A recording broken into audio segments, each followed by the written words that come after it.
I'm James Morrow. I'm here with Jack Houghton, and you're watching the Race to 2020 podcast. We're talking about all the weird, wild, wonderful stuff in American politics, including impeachment, Mayo Pete, I said Mayo, not Mayor, Pete Buttigieg, and the fight over Trump's financial records. But first, we've got a bit of viewer feedback. Last week we asked you, come on in with some of your best comments. What do you think of the show? What do you think about politics? Jack, we've had some response. There's been some cracker ones here. Let me read one out from Trevor Arthurson first. He says, if communism is so good, why don't all the lefties migrate to China or Venezuela? Leave our countries alone. It's a pretty good point, isn't it? You know, Jack, this is a really, really good point because we keep seeing this trend. You know, it's not just about not moving to communist countries, but the thing that always fascinates me, I think we had somebody the other day, one of these Hollywood degenerates, saying that they wanted to move to New Zealand if Trump won again. Now, they all threatened to leave and go to another country in 2016, well. And they do it after Morrison, and they did it after everything. But here's the crazy thing. All these woke, lefty, politically correct progressives, they always choose these very white-bread countries like New Zealand or Canada. You never see them saying, oh, I'm going to move to Mexico or I'm going to move to Jamaica or someplace like that. They always want to go to the absolutely whitest, most Caucasian places. These are the people who want, diversity and multiculturalism, and then they want to move to Queenstown. So, I don't know. You and Trevor would get along very well. I think so. Trevor, look us up. We'll have a beer sometime. Yeah, what else we got? There's another great one here from someone who I think they're not too fond of the Obamas. But he says, Obama/Clinton are behind the planned coup attempt on President Trump. Full stop, treason. Pretty full on. These are our fans. What do you reckon? Full on. I'm not sure. I think it's. I'm with him. I'm not sure I'd include. This is the deep state. I'm not sure I'd include the Obamas in this. Well, Sky News just did. I don't know if you've seen the special investigation we did into the deep state, but this is everything that's happening with the Impeachment Inquiry now. This was a leak from a whistleblower who wasn't even there. Turns out Miranda Devine, a colleague of ours, a good friend of yours. I think she penned it really well for the New York Post. She did when she said this is someone who is an Obama-affiliated partisan hack. Oh yeah, absolutely. And it's kicked off the whole impeachment inquiry. It is a coup. Remember, the Obamas and the Clintons, they don't get along.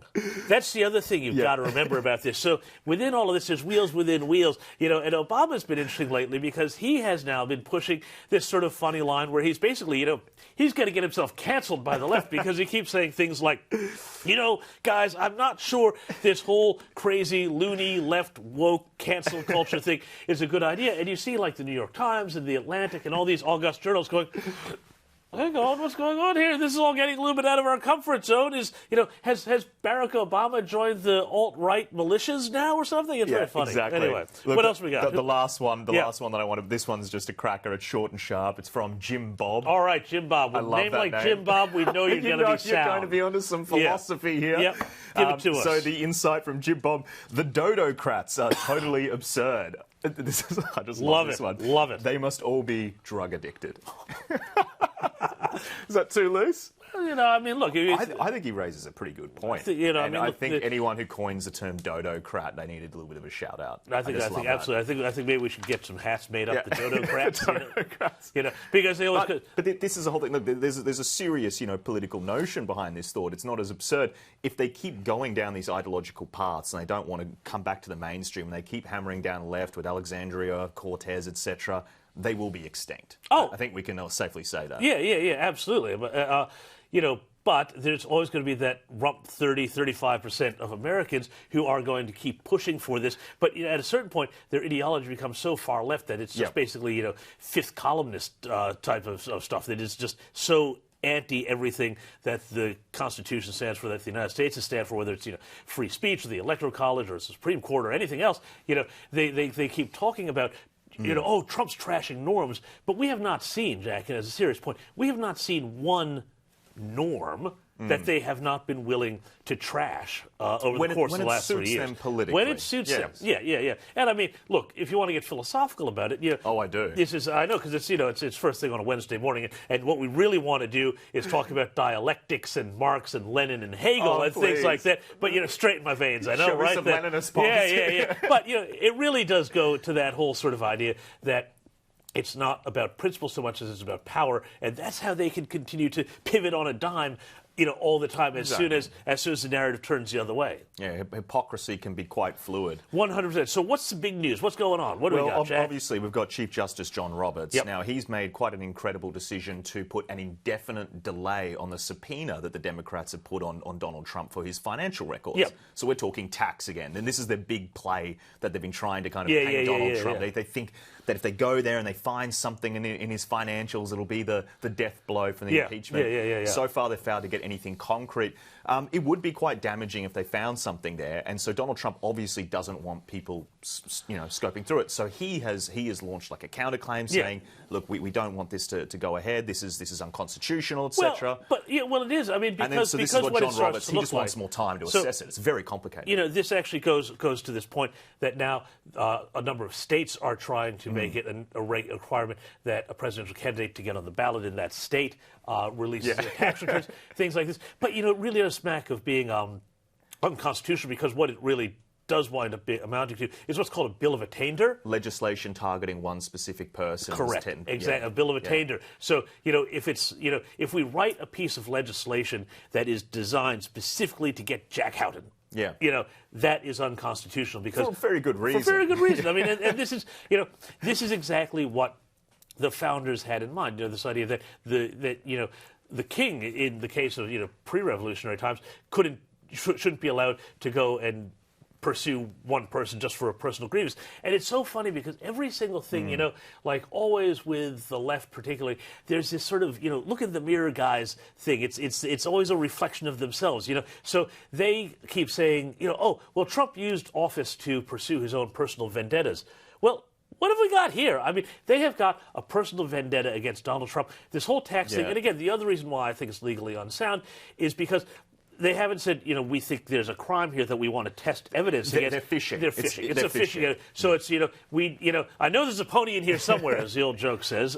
So I think. And should you be able just to request random personal documents from someone, even if they are the president, based on, I want to have a look just to see if there is no requirement to release your financial records to be president. The two requirements are that you are 35 years old and that you are what's called a natural-born U.S. citizen. That is it. If you meet those two, you can run for president. There is nothing. In fact, there wasn't even an income tax in the United States when the country was founded. That's another issue. So I'm guessing you would argue then that if they had a suspicion that was very specific about, so say if there was like some deal and this deal was the foundation of some impeachment inquiry, say if they actually had this kind of evidence, but they needed clarity on what these specific numbers are, you'd be more sympathetic to the attempt to get the records. So if there was something funny with his tax returns, don't you think that after 4 years of him being on the public stage, or the IRS would have got him? Yep. I mean, seriously, the IRS has shown itself to be a very political organization at times. It went after a lot of conservative charities, and finally their director admitted, yes, we did specifically go after conservative charities under the Obama administration. This actually helps Trump? I think it does. I think it does. The American because people it creates, are just seeing a war after war after war and no evidence. It wearies people, number one. It makes people turn off. It provides him insulation and insurance because by the time anything ever does come out, people will say, well, this is a nothing burger because everything else turned out to be nothing. So, there's not sort of like, here's a clean skin, and then boom, here's something shocking. It's, look, this guy is, nobody ever thinks that a guy who made his fortune, his career, developing property in casinos in New York and New Jersey, and has been married a gajillion times, is a paragon of virtue. People understand that. People knew what they were getting into. He doesn't have to be a nice guy. And in fact, do you even really want the leader of your country to be a nice guy? Well, some spineless person that can't negotiate. It's if you were thinking about it, he's a jerk. Well, he's a jerk. He's got these ursine bear-like instincts. He is but they tend to be more correct than the establishment foreign policy class and all of that. I'd much rather a jerk than some manipulated little dweeb. Barack Obama, dinner party companion. Donald Trump, leader in a dangerous world. And a fun guy to hang out with on a Sunday at the pub. Yeah. Oh, well, he doesn't go to the pubs. He doesn't drink, but have a round of golf with. I'd still like to have a beer with him. You still like to have beer with you'd like to have beer with Donald?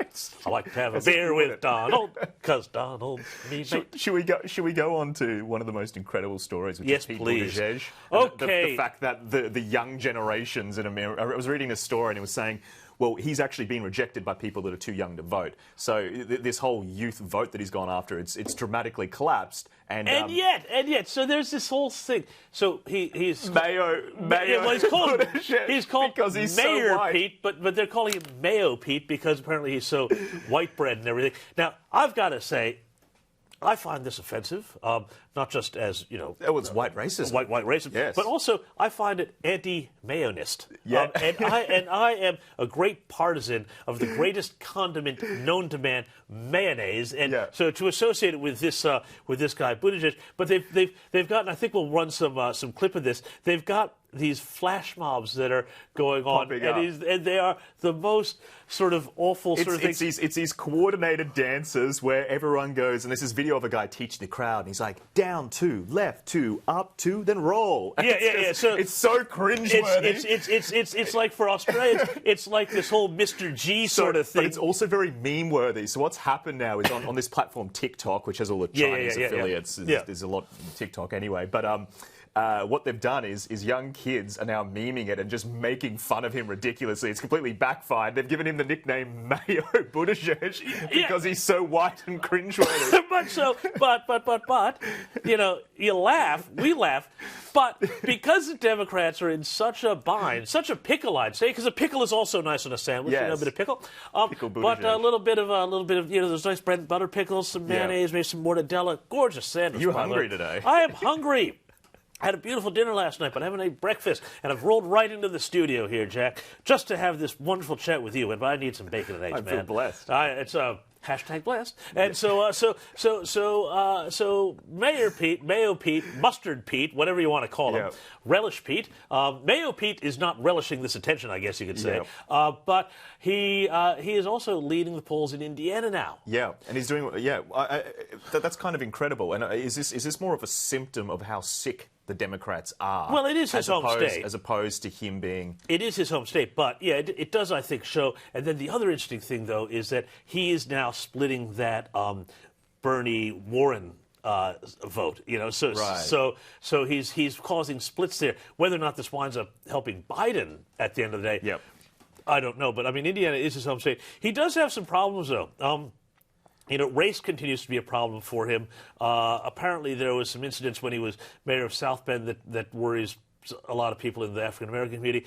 He has tried to show that he's got a lot of black community support, but then a lot of that is shown to be evanescent. I think the Washington Post had a piece this week suggesting that some list he had of supporters really wasn't up to snuff and so on. So I think that the nickname the Mayo Mayor is not going to help necessarily. No, strong exactly. affiliation with white cringewood. Yeah. So the thing is that the Democrats, they rely on the big urban areas to bring the vote home for them, and if well, we spoke about this last week. We did, but if part of, like, for example, in Illinois, it doesn't take a huge amount of the African American vote in Chicago to move Illinois into the other column. Right.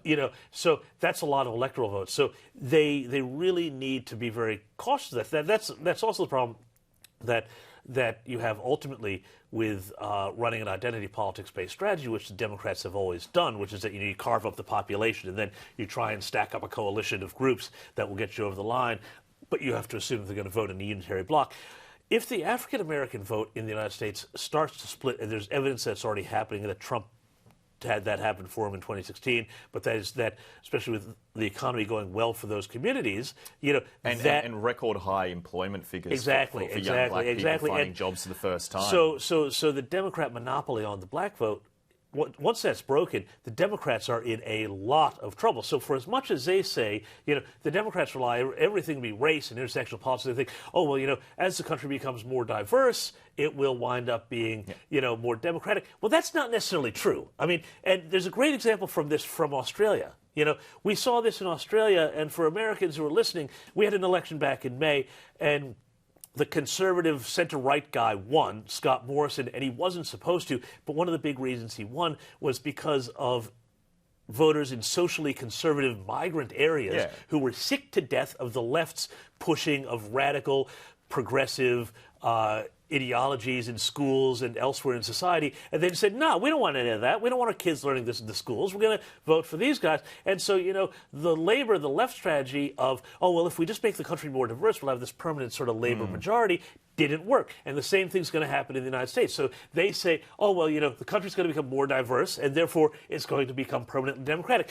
Ain't necessarily so, guys, because once you break the monopoly on these groups and they start voting Republican because they're better, A, for their pocketbook, and B, they're more aligned with your values, then you're going to lose again. There's this incredible thing that happened in Australia as well, where these electorates, which these swing electorates, which could go really either way, and there was about 4 that became really important in the Australian election. They had really high numbers of immigration. And something that really curious happened is that the immigrants tended to have more conservative principles. Yeah, exactly. So it was the left parties that argued to bring in the immigrants, and then the immigrants kind of betrayed them and voted for the conservatives. So they wind up with an awful lot of social conservatives all of a sudden that they don't know what to do with, and it cuts against their very sort of greeny left progressive sort of. That of course, it was the whole mining thing as well, and I think this is really what's going to hurt the Democrats. It's the economic issues, and so same with Labor. They were punished because all the taxes they want to bring in and everything, the franking credit reforms and all that. But it was really the opposition to any new coal mines. It was talking about reforming the entire economic system by 2030 and really dramatically getting... We've got about 81% of our energy grid is fossil fuel reliant, right? They were talking about diminishing that significantly by 2030. And then when they were asked how much it would cost, Bill Shorten goes, well, the cost of not acting is doing more. I'm like, well, hang on. How do you know the cost of not acting is doing more if you don't know both the costs? Show your work. You don't know either number. Anyway, let's go back to America. What else have we got on the list here today, Jack? Well, obviously the impeachment inquiry. It's entered its 3rd day. It has. So now I was stuck in traffic on the Harbor Bridge. Came in, you were listening to us. What is the latest that you've been hearing? So Volker and Morrison, who are these 2 diplomats there. Volker's like very high up. I think he answers to like the lead ambassador there. They got grilled for 45 minutes by the Democrats, and that's how they're splitting it up. Which, by the way, I think that's actually a much better way of doing it. Do you remember with the Kavanaugh hearing? How it was about 5 minutes, and then so what really happened was you couldn't really get follow a thread. You couldn't follow a thread. So someone would set it up, and then they would switch to the Republicans, who would just take it somewhere else, and then you go to a Democrat who starts preaching about women's rights and stuff. There's no thread. So I found it really interesting. I think it's really worth have a listen and decide for yourself. So what I've been sort of hearing, just reading the stuff coming in overnight and listening a bit this morning, it seems to me that that this is actually where more and more of this criticisms that Trump has of the deep state start to become more and more apparent. It's very apparent here. Because, they're essentially saying, well, Trump went against the talking points that he was given, and that's came up today. That was a big focus today. That's somehow evidence of perfidy and treason because the talking points are all. And this idea that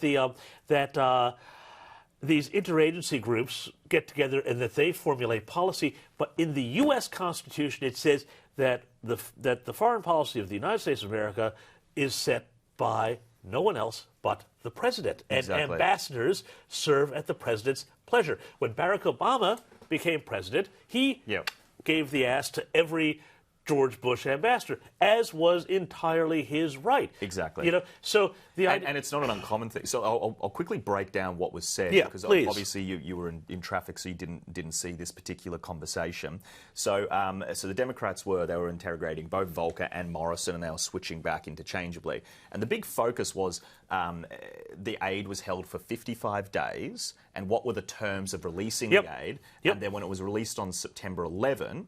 Was that because they thought that maybe there was a whistleblower complaint? So it's a very elaborate chain of events that they're trying to essentially paint the picture that the only reason the aid was released is because that Donald Trump caught wind that there was going to be this complaint and he wanted to be like, well, we gave them aid anyway. So, look, that's a legitimate line of questioning, but it's very elaborate. It's very elaborate. Very elaborate. And then afterwards they switch and the Republicans come up and they just go, gents, were you ever asked to bribe someone or be corrupt? Were you ever asked to bribe someone to be corrupt? And they go, no. They go, cool. Let's move on. Yeah. And it just kind of shatters it. It's like, look, you could paint this really elaborate tapestry. Yeah. But this is horse trading. This is what diplomats do. Well, it is, but it also, again, the more that they go down this road too, number one, all of their witnesses are going to be exposed, I think, as partisan hacks. As partisan hacks.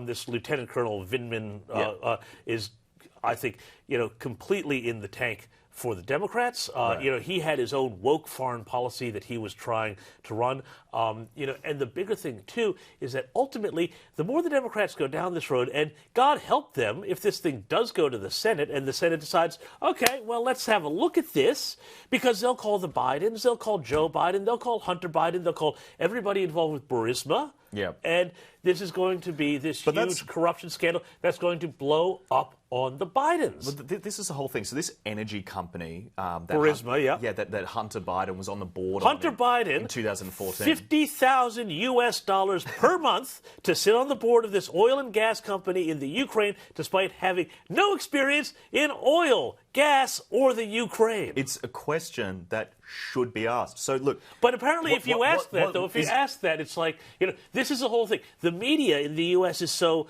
biased and partisan on this too. I look at every single thing they talk about. The Bidens. They say that they say these are unproven, and they say about there's no evidence, and then about Trump they say, well, these haven't been disproven yet. The language is just ridiculous. The thing is, we're talking about very specific allegations of foreign interference by Ukraine, and imagine if the role was reversed and look at how the media treated allegations of Russian interference. Yeah. Same election, same dates, same kinds of interference allegations involving political candidates. Yeah. But if Donald Trump says, well, we should investigate that, then he is now being corrupt. I mean, it's entirely looking glass stuff. The last 3 years have been the Democrats wanting an investigation for the same kind of stuff. This is just looking glass stuff. So everything has to be... And it comes back to what I was saying at the beginning. This is about projection. This is about look in the mirror, guys, and it's all go. The Democrats have formed a circular firing squad on this. But I think,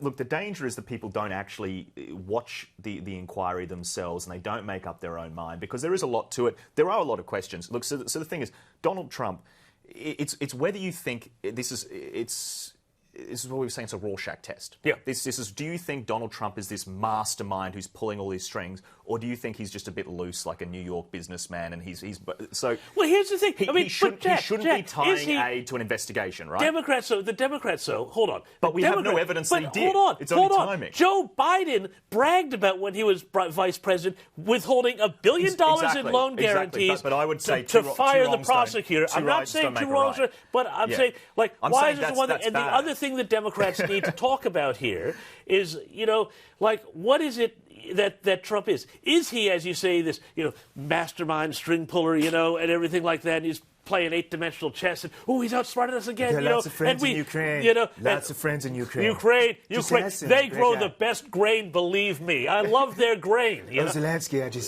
said. Or is he this bumbling, moronic idiot who spends his whole day on Twitter? I don't think he's a moron. I just think this is what the Democrats. He's a guy. How old is he? Right, like he's in his 70s. Yeah, he's a fella in his 70s who's been getting smashed quite unfairly, and he's seen an opportunity. He's gone, hey. He fights. He's a fair dinkum fellow who's gone, well, hang on. Why is Hunter Biden? He's like, this is corrupt. He's like, hey, look into it. Yeah. But if he did link it to aid, if there is concrete evidence, I would say that's not great, right? Is it impeachable? I would argue probably not. No, it's not. I would argue probably no not. Crime. But the point is, they haven't even established he did it. This whole 45 minutes was asking the guys that actually had the conversations, and they said, well, no, we were never asked directly to do that, but the timing is suspicious. The whole impeachment inquiry goes down to why was it held for 55 days, and why was it suddenly released on September 11th? Well, and whatever that the deal is with that. But we don't know. The fact is this. Obama withheld the military aid from Ukraine that the Ukrainians wanted. Exactly. Trump gave them the lethal defensive military aid that they wanted to fight against Putin's guerrillas in the eastern part of Ukraine. Under the Obama administration, Putin was far more obnoxious to his neighbors, invading neighbors, and just being more out of his box. In the last 3 years, the supposedly pro-Putin Trump, we've seen Russia be far more constrained and contained. If you look at the Trump foreign policy around the world has in general been more quiescent. We have not had, the massive blow-ups in the Middle East. We haven't seen, all the sorts of fall-aparts that we had under Obama, when Obama's foreign policy was entirely one of supine apology. You remember the very first thing that Obama did in foreign policy was to go out on his global apology tour. Yeah. And then the very next thing that happened is that the Middle East blew up with the disastrous Arab Spring, and then the next thing we're sending pallets of cash over to the Iranian mullahs as part of the Iran deal because, this will make sure you don't build any nuclear weapons, right, guys? Like, we're friends, right? Yeah, cool. All right, bro. How's all that going? Sorry to interrupt you. You train. Please. But how's the Iran, the nuclear deal stuff going? How's their secret bid to reach a secret enrichment figure? Well, is it 20%, is it? And then look, they're working on that. The more proximate danger, though, and we should possibly wrap on this bit of bad news, is that Iran is really backing all of these guys who are surrounding Israel and who are provoking more likely some sort and of then mass Hezbollah has about conflagration 100,000 missiles. 150,000. And the concern is that will overwhelm the Iron Dome systems in Israel. Yep. That is the bigger, more proximate concern right now with Iran, that they're backing in all of that. But the other thing about Iran is that internally, though, a lot of unrest, cost of living and everything has really started to bite. If Donald Trump gets small them bits back of to footage, the table, small bits of footage that I've seen out of there, there's serious unrest, far more than the last stages of unrest. So, who knows whether that precipitates further crackdown, or economic collapse, or what? We'll see. Yeah. Well, I mean, it's that whole region. I know they're watching it very carefully because when I was in Israel earlier this year, and we had a briefing from the Palestinian Authority. Yeah. The spokeswoman said to us, plain, she said, "Well, we're watching it, and we're just hoping Donald Trump doesn't win. Yeah. We're hoping the Democrats get in." Yeah. So I mean, that to me is like a pretty shocking indictment of the Democrats, that the murderous Palestinian Authority wants you to come back in because your foreign policy is such a joke and so supporting of them. And the same with Iran as well. But I think that was such a big thing for Obama. Iran, he was saying, look, you can't get a better deal. This is the best the deal could be. So I'm watching it really carefully because I think if Donald Trump is able to squeeze them with sanctions to the point where they come back to the table and they make a tiny concession, then he can say, well, I got a better deal. Yeah. And I think that'd be major. And I don't know if they'll give that to him before the election. Yeah, I mean, the thing is, they want to do is they want to keep pressure on China, Iran, and Russia so that the three don't wind up sort of very complicated. Isn't it? Anyway, but that's all the time we've got for this week. Next week, more impeachment, more Iran, more God knows what's going to happen in the next 6 days. I'm James Morrow. Jack Houghton. Keep sending us. If you want us to read out some of these funny comments, just post them below. We'll pick a couple out and we'll have a bit of a chat about them. We'll have a bit of fun. Yeah. Thanks so much. Thanks for tuning in. See you next time.